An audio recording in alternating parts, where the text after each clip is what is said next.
The air was thick with anticipation. The cameras were rolling, the audience was watching, and a political firestorm was about to unfold. On one side stood Senator Richard Caldwell, a seasoned but highly controversial politician known for his incendiary remarks and unwavering stance on issues that often divided the nation.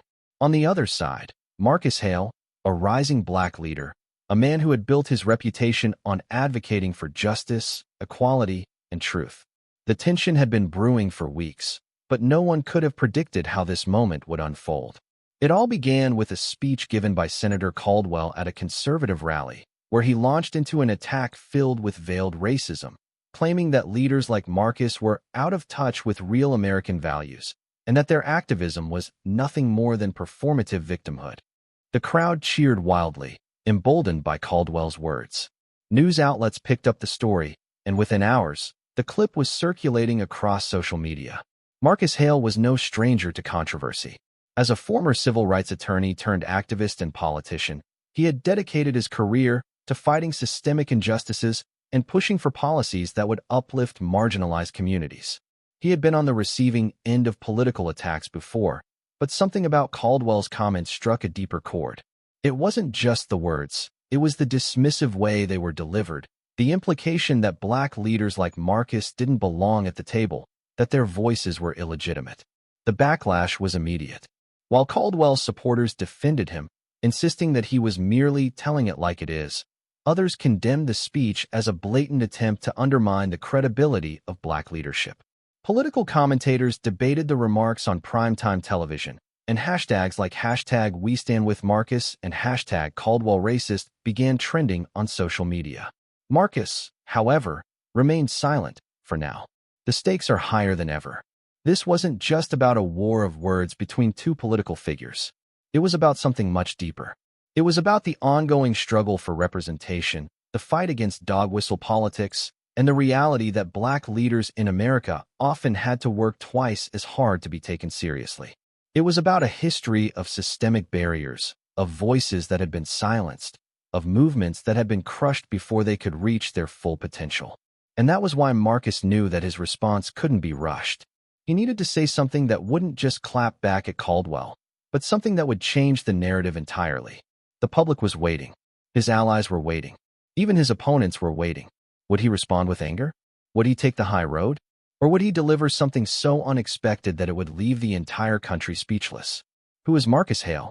To understand why this moment was so important, we need to understand who Marcus Hale really was.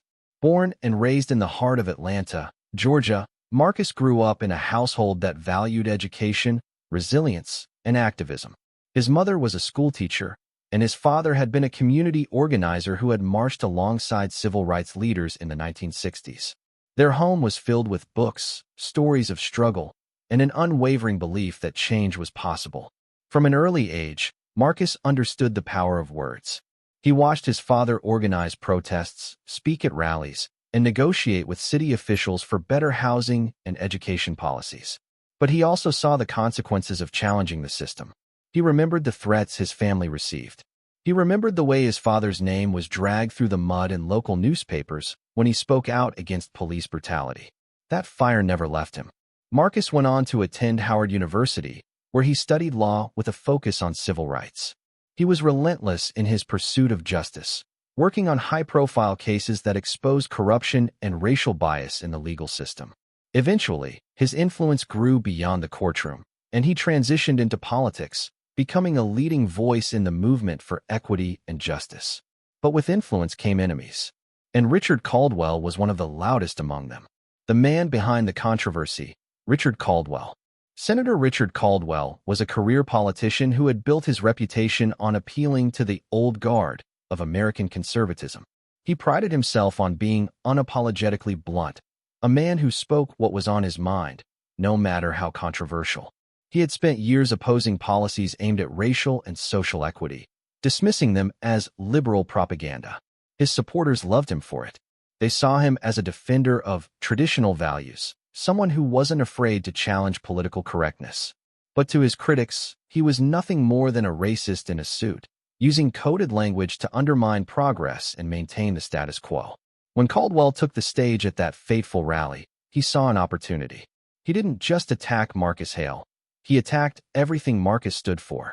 He painted him as a radical, an opportunist, a man who was exploiting racial issues for political gain.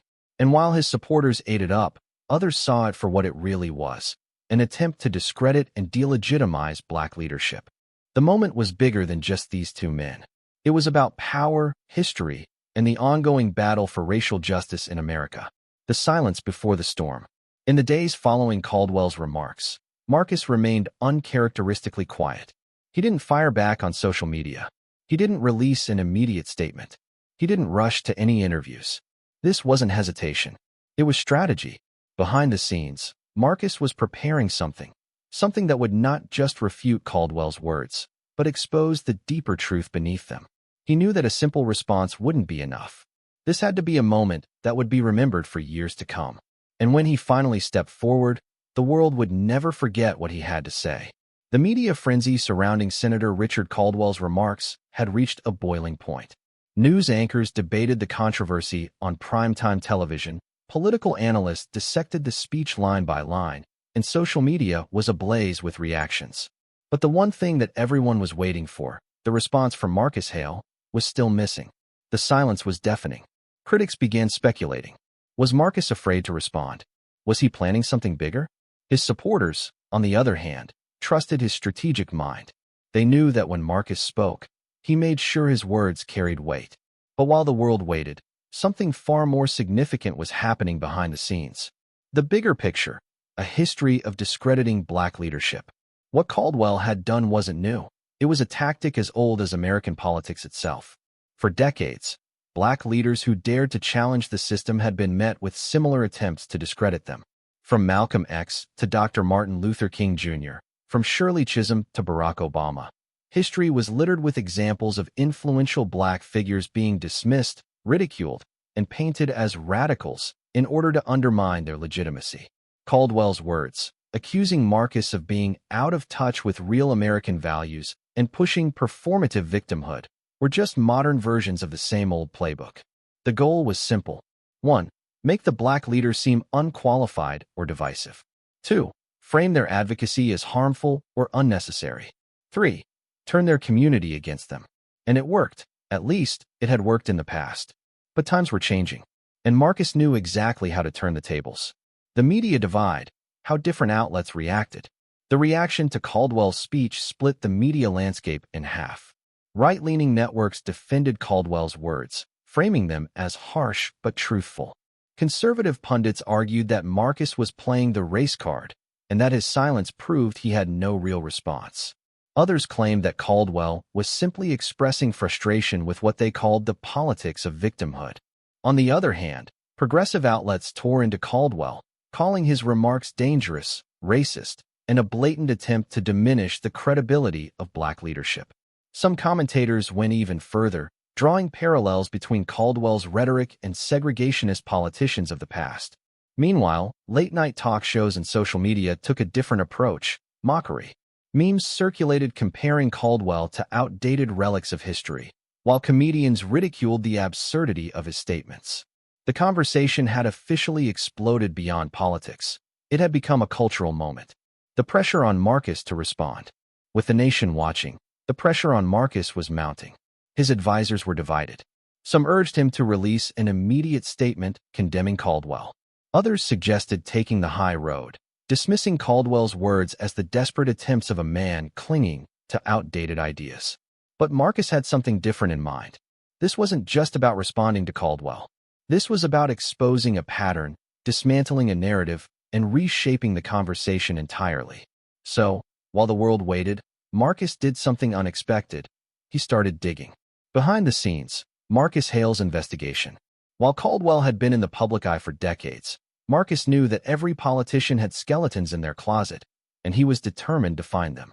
With the help of his research team, he began combing through Caldwell's past statements, voting records, and campaign donations. And it didn't take long to find a disturbing trend. Caldwell had a long history of voting against policies that supported marginalized communities, blocking legislation that aimed to address racial disparities in education, policing, and healthcare, using inflammatory language in speeches to subtly stoke racial resentment. Even more damning, Marcus discovered something that would soon change everything: a past statement from Caldwell that directly contradicted his current rhetoric. Years ago, before becoming a senator, Caldwell had spoken at an event where he acknowledged the racial inequalities in America and even called for bipartisan efforts to address them. The footage was buried deep in the archives, almost forgotten. But Marcus found it, and he knew exactly how to use it. The perfect strategy, waiting for the right moment. At this point, Marcus had all the ammunition he needed. But instead of rushing to respond, he did something even smarter. He let the anticipation build. By remaining silent, he allowed the media to escalate the pressure on Caldwell. Journalists started asking questions. Why hasn't Marcus Hale responded yet? Does Caldwell stand by his comments? Or was he exaggerating? What happens if Hale comes back with something even more powerful? Caldwell's team, sensing the shift in public perception, panicked. In an effort to control the narrative, Caldwell went on national television, doubling down on his remarks. He called Marcus weak for not responding and claimed that silence was admission of guilt. That was the moment Marcus had been waiting for. The trap had been set. Caldwell had just handed Marcus the perfect opening. And when Marcus finally stepped forward, his response would do more than just defend himself. It would destroy Caldwell's credibility forever. The anticipation had reached its peak. Political analysts, journalists, and even Caldwell's own supporters were beginning to wonder, where was Marcus Hale? His silence had stretched beyond what anyone expected, turning his absence into a mystery. But behind the scenes, Marcus was meticulously crafting his counterattack. He wasn't just planning a response, he was planning a moment. Uncovering the hypocrisy, Caldwell's past comes back to haunt him. Marcus and his team had spent days digging through Caldwell's past speeches, interviews, and voting records. And then, they struck gold. A 20-year-old video clip of a younger, less polished Caldwell speaking at a private fundraiser. In the footage, he made a startling admission. We can't ignore that Black Americans face systemic barriers in this country. If we don't acknowledge these issues, we'll never move forward together. The words were clear. There was no room for misinterpretation. This was the same man who now stood on public platforms denying the very systemic issues he had once acknowledged. The hypocrisy was undeniable. Building the perfect response, timing is everything. Marcus knew that merely calling out Caldwell wouldn't be enough. This wasn't just about proving a point. It was about exposing the bigger game being played. So instead of simply releasing the footage, Marcus orchestrated an event that would turn the entire nation's eyes on him. His team arranged an exclusive primetime interview, ensuring that the major networks would air his response live. This wasn't just a press conference, it was a public reckoning. In the days leading up to it, social media exploded with speculation. News anchors previewed the upcoming moment with urgency. Marcus Hale is finally breaking his silence. What will he say? Could this be the response that ends Richard Caldwell's career? Will Hale take the high road, or is he coming with fire? Caldwell's team sensed danger, but they were trapped.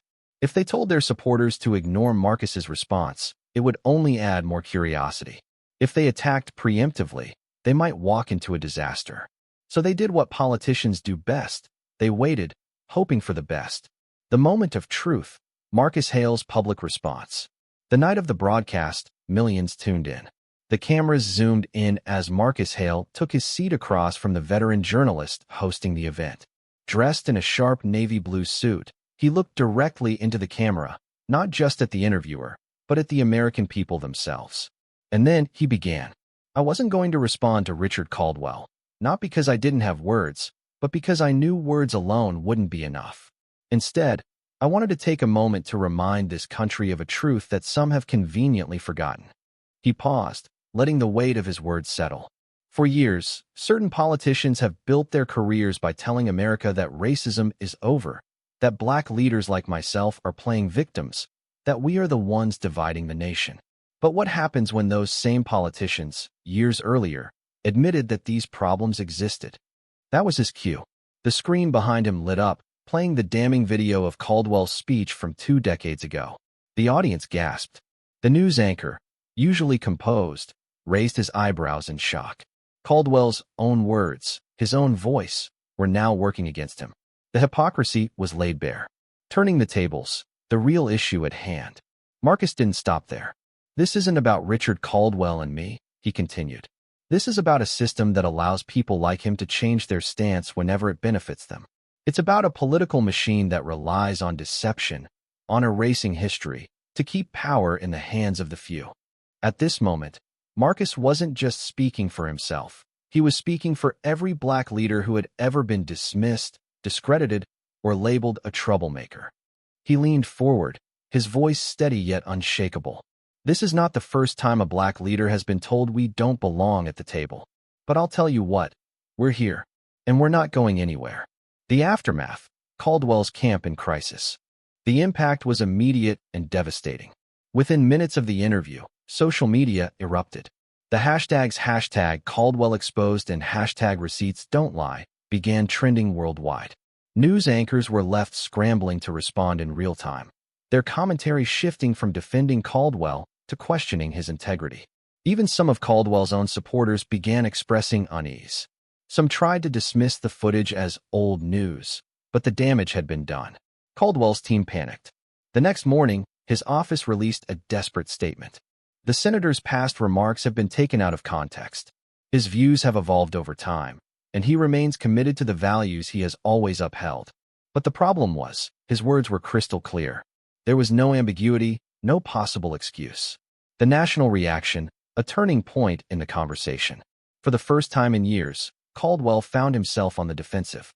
Journalists, once willing to give him the benefit of the doubt, grilled him mercilessly in interviews. Political rivals seized the opportunity to question his credibility. And the most telling sign of all, his approval ratings plummeted overnight.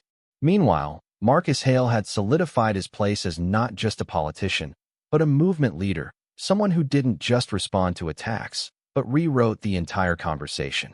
And just like that, the game had changed. But the fight wasn't over yet.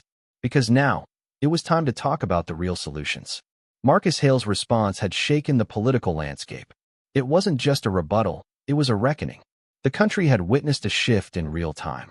But Marcus wasn't interested in just exposing hypocrisy. He knew that real power didn't come from winning debates, it came from changing systems. With the world watching, he had the opportunity to do something bigger than just humiliate a politician. He had the chance to push for real change. The movement grows, public support for Marcus surges. The days following Marcus's speech saw a surge of support like never before. His approval ratings skyrocketed, surpassing even some of the most established politicians in his party. Donations to his campaign tripled, with people eager to support a leader who wasn't afraid to call out injustice. Major media outlets invited him for exclusive interviews, eager to hear what his next move would be. But more importantly, something was happening on the ground level. Across the country, Marcus's speech had inspired a new wave of political activism. Community leaders, young voters, and even disillusioned citizens who had lost faith in the system rallied behind him. Social movements began using his words as a call to action, organizing marches, town halls, and forums to discuss real solutions to systemic inequalities. It was clear, Marcus had ignited something much bigger than a political rivalry. Caldwell and freefall, a political collapse. While Marcus's movement was gaining momentum, Caldwell's career was unraveling. His approval ratings plummeted to an all-time low. Major donors began distancing themselves, fearing association with a damaged politician. Even some members of his own party refused to defend him, calling his comments unfortunate and unhelpful. And then, the final blow came. An investigative journalist uncovered even more damaging information about Caldwell's political history, emails showing his direct involvement in suppressing minority voting rights. With mounting pressure, Caldwell had no choice but to announce he wouldn't seek re-election. The man who had once tried to discredit a black leader had been brought down by his own hypocrisy. Marcus's next move, turning momentum into action. Marcus knew that exposing the problem was only step one. Now, he needed to capitalize on the momentum and push for actual legislative change. So he did something bold. He introduced the Fair Representation Act, a bill aimed at 1. Expanding voting rights and making it easier for marginalized communities to participate in elections. 2. Holding politicians accountable for racially divisive rhetoric in public office. 3.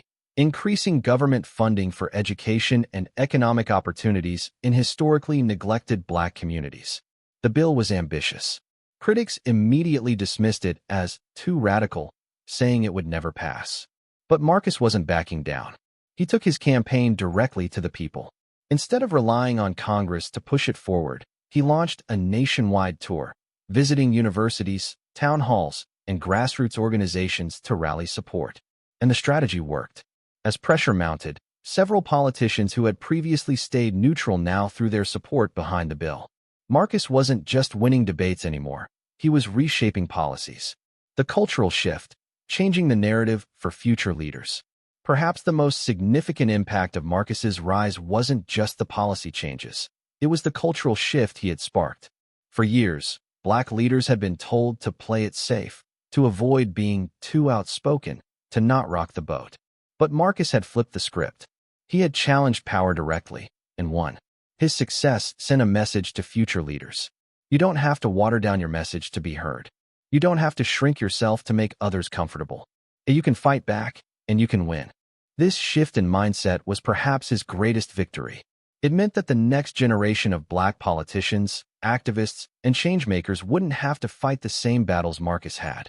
They would be starting from a stronger position, because one man had dared to take a stand. The final push, a defining moment in American politics.